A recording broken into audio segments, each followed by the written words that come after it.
तो first of all जय हिंद आप सबको। तो बेसिकली अपने पॉलिटी भी स्टार्ट कर चुके हैं अपन, ठीक है। अपन हिस्ट्री भी स्टार्ट कर चुके हैं, ज्योग्राफी में भी स्टार्ट कर चुके हैं अपन। तो आज अपना बेसिकली जो पहला चैप्टर टॉपिक रहने वाला है वो बेसिकली हमारा रहेगा आज जैनिज़्म के बारे में बात करेंगे। फिर इसके बाद जो अगला टॉपिक है वो बुद्धिज़्म के बारे में बात करेंगे। आज जैनिज़्म के बारे में जानेंगे और आगे बढ़ते हैं और धूम मचाते हैं। कोई नहीं, चलिए जी आगे बवाल काटते हैं। तो जैनिज़्म बेसिकली जैनिज़्म, हाँ जनाब। तो फिर जैसा कि मैंने कहा जैनिज़्म के बारे में बात करेंगे, ठीक है। जैनिज़्म क्या है इस सब चीज़ के बारे में जानेंगे। तो चलिए स्टार्ट करते हैं। तो basically Jainism, founder of Jainism किसको कहा जाता है? फाउंडर ऑफ जैनिज़्म कहा जाता है ऋषभदेव को। And Rishabhdev was the first Tirthankara, ठीक है। And Mahavira was the 24th Tirthankara. Rishabhdev as name incarnation of Narayan. अब इंकारनेशन ऑफ नारायण जनाब यहाँ पे क्या है? इंकारनेशन ऑफ नारायण का मतलब है जनाब ये एक विष्णु, मतलब विष्णु भगवान के रूप थे। विष्णु भगवान के इनको रूप माना जाता था। ऋषभदेव को विष्णु भगवान का रूप माना जाता था, ठीक है। अब इनकी 4 टीचिंग थी। जो 4 टीचिंग क्या थी? Basically not to injure life, किसी को हानि नहीं पहुंचानी, नॉट टू टेल लाई, झूठ नहीं बोलना है, नॉट टू स्टील, चोरी नहीं करनी है, and not to possess property, और आपके पास प्रॉपर्टी नहीं होनी चाहिए जनाब, ठीक है। चलिए एंड अब कुछ और बात करते हैं। वर्धमाना महावीरा, ठीक है। अब इनके बारे में बात करते हैं।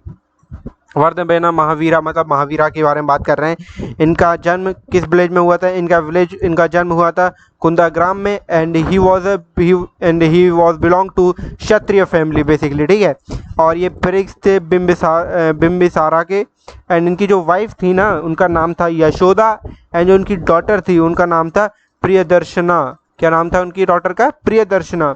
एंड वो बिकम एसेटिक बन गए। अब एसेटिक बेसिकली मतलब क्या होता है? जो अपना घर बार छोड़ दे, धन संपत्ति छोड़ दे, ये सब चीज़ें छोड़ दे। वो मतलब मोह माया से परे हो गए थे, ठीक है। मोह माया से परे मतलब ये सब चीज़ों से दूर चले गए थे। और बेसिकली वो अब मोक्ष और निर्वाणा की सर्च में अब घूम रहे थे। उन्होंने 12 ईयर उन्होंने प्रैक्टिस किया, 12 ईयर उन्होंने खूब प्रैक्टिस किया। फिर उनको 13वें साल में निर्वाणा मिला, ठीक है। 13वें साल में निर्वाणा का मतलब जनाब होता क्या है? आत्मा का परमात्मा से मिलन, बस, ठीक है।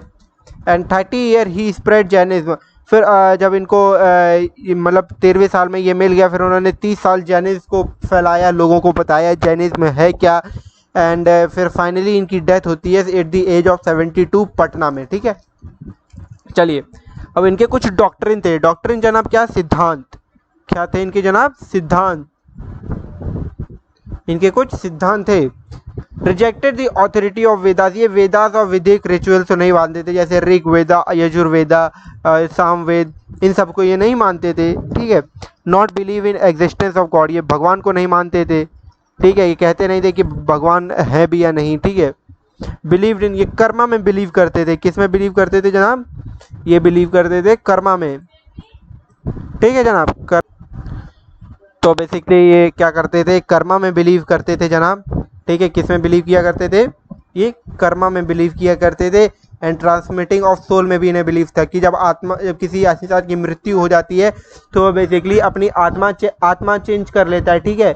उसका शरीर मरता है लेकिन आत्मा कभी नहीं मरती। उनका कहने का मतलब ये था, ठीक है जनाब। चलिए अब बात करते हैं निर्वाणा और मोक्ष अटेन थ्रू त्रिरत्न। इनके जो त्रिरत्न थे निर्वाणा और मोक्ष पाने के, वो क्या थे? अगर आपको मोक्ष चाहिए, निर्वाणा प्राप्त करना है आपको अपनी ज़िंदगी में, तो उसके लिए आपको क्या करना पड़ेगा, ठीक है। राइट फेथ, खुद पर विश्वास रखें, ठीक है। राइट नॉलेज, ज्ञान होना चाहिए, सही ज्ञान होना चाहिए। राइट वर्क, और सही काम करें जिससे किसी को मतलब किसी को हार्म ना करें, किसी से झूठ ना बोलें। जो 4 आपको टीचिंग्स बताई थी बेसिकली, ठीक है। Reaching of Jainism thought 5 doctrines. इनके 5 जैनिज्म के अंदर 5 डॉक्ट्रिन्स थे, ठीक है। क्या डॉक्ट्रिन थे? नॉन इंजरी मतलब किसी को इंजर नहीं करना है जनाब, आपको झूठ नहीं बोलना है, आपको चोरी नहीं करनी है। एंड पोजेशन, आपको कोई भी मतलब बेसिकली संपत्ति नहीं रखनी है, ऐसा कुछ, ठीक है। एंड आपको नॉट टू इंगल इन सेक्स, आपको कोई शारीरिक संबंध नहीं बनाने हैं किसी के साथ, ठीक है। अब बेसिकली जो जैन थे इनकी दो काउंसिल हुई थी, अब उनकी दो काउंसिल कहाँ हुई थी वो देखते हैं, ठीक है। जैन काउंसिल, फर्स्ट काउंसिल हुई थी जनाब इनकी पाटलिपुत्रा में, and second council was held at Vallabhi, ठीक है जनाब। कहाँ हुई थी? वालाभी। तो बेसिकली ये हमारा चैप्टर था, ठीक है। ये हमारा चैप्टर था, तो हमारा चैप्टर यहाँ पे ख़त्म होता है। और यूट्यूब का कि जनाब आपको बता दें कि यूट्यूब का बटन दे के रखा होगा, तो उसको जाएं और सब्सक्राइब कर लें, ठीक है। और मोर अदर वीडियो, जो अगला वीडियो होने वाला है अब इसके बाद तुरंत ही अगला वीडियो आएगा कि वो है बुद्धिज्म का, ठीक है। तो तब तक इसको देखें, और इसमें कोई भी अगर आपको दिक्कत आती है तो आप मुझे कमेंट में बता सकते हैं कि कोई भी चीज़ ना समझ आई तो मैं उसमें बताऊं। अब त्रिंकारा क्या होता है बेसिकली, जैसे त्रिंकारा अब क्या बताऊं आपको, जैसे कि गुरु होते हैं ना, उसी तरीके से इनमें जैन में होते हैं त्रिंकारा, ठीक है। और जो ऋषभ देव थे वो फर्स्ट थे, और he was the founder of the Jainism, क्या थे ये? फाउंडर भी थे जनाब, ठीक है। And Rishabh Dev was the first, and Mahavira was the 24th, ठीक है जनाब। चलिए, जय हिंद, तब तक के लिए बेस्ट ऑफ लक, जय हिंद।